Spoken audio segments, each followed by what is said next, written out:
Praise the lord. ప్రభువైన యేసుక్రీస్తు నామమున మీ అందరికీ శుభములు. మన నూతన భాగంలో నుండి ఎఫెసీయులకు రాసిన పత్రిక 1వ అధ్యాయం 3వ వచనం. మన ప్రభువైన యేసుక్రీస్తు యొక్క తండ్రి యొక్క దేవుడు స్తుతింపబడును గాక. ఆయన క్రీస్తునందు పరలోక విషయంలో ఆత్మ సంబంధమైన ప్రతి ఆశీర్వాదమును మనకు అనుగ్రహించును. ఇది ఎంత గొప్ప ధన్యకరమైన మాట. యేసు ప్రభు కృపను పొందిన మనము ఆయన యొక్క బిడ్డలంగా అవ్వగానే ప్రభు తన యొక్క పరలోక విషయంలో ప్రతి ఆశీర్వాదంను మనకు అనుగ్రహించుటకు ఇష్టపడతా ఉన్నాడు. ఆయన 1, 2, 3 అని లెక్క చెప్పట్లేదు, కానీ ప్రతిదీ ఆయనకున్న సమస్తంను నీకు ఇవ్వడానికి ఇష్టపడుతున్నాడు.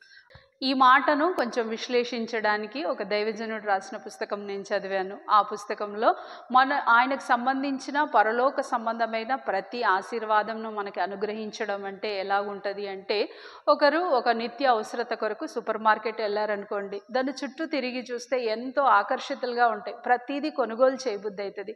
ఆయన వెళ్తా వెళ్తా ప్రతిదీ ఆయన యొక్క బుట్టలో వేసుకుంటా ఉన్నాడు. అది ఎంత వస్తువు తీరిందంటే తీరా ఆయన దగ్గర ఉన్న డబ్బును చూస్తే ఆ డబ్బు అంత లేదు.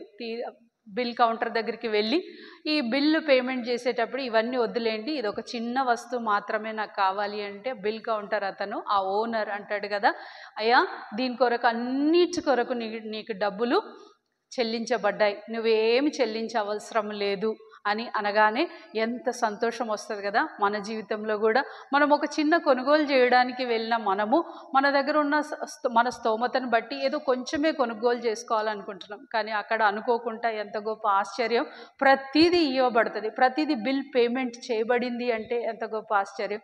ప్రభు దగ్గరికి వచ్చిన మనం కూడా, ప్రభు నా పాపములు క్షమించవా, నన్ను రక్షించవా అని ఏదో చిన్న చిన్న నాకు కొంచెం ఇది ఇవ్వవా, కొంచెం ఆ అక్కర తీర్చవా అని అనుకుంటూ ఏదో చిన్న చిన్న వస్తువుల కొరకే మనం వెళ్తాం. కానీ మన పరలోకపు తండ్రి ఎంత గొప్పవాడంటే, ఆయన యొక్క ప్రేమ ఎంత గొప్పది అంటే, ఆ ప్రేమ అసలు దాన్ని లెక్కించలేము కూడా. ఆయన మనకు కావాల్సిన అవసరతే గాక ఆయన దగ్గర ఉన్న ప్రతిదీ మనకి ఇవ్వడానికి ఇష్టపడతా ఉన్నాడు. అటువంటి ఆశీర్వాదం నీకు కావాలా? తప్పనిసరిగా ప్రభు దగ్గరికి రా. ప్రభు తప్పనిసరిగా నిన్ను నీ తనదానిగా చేసుకొంటకు ఇష్టపడతా ఉండు.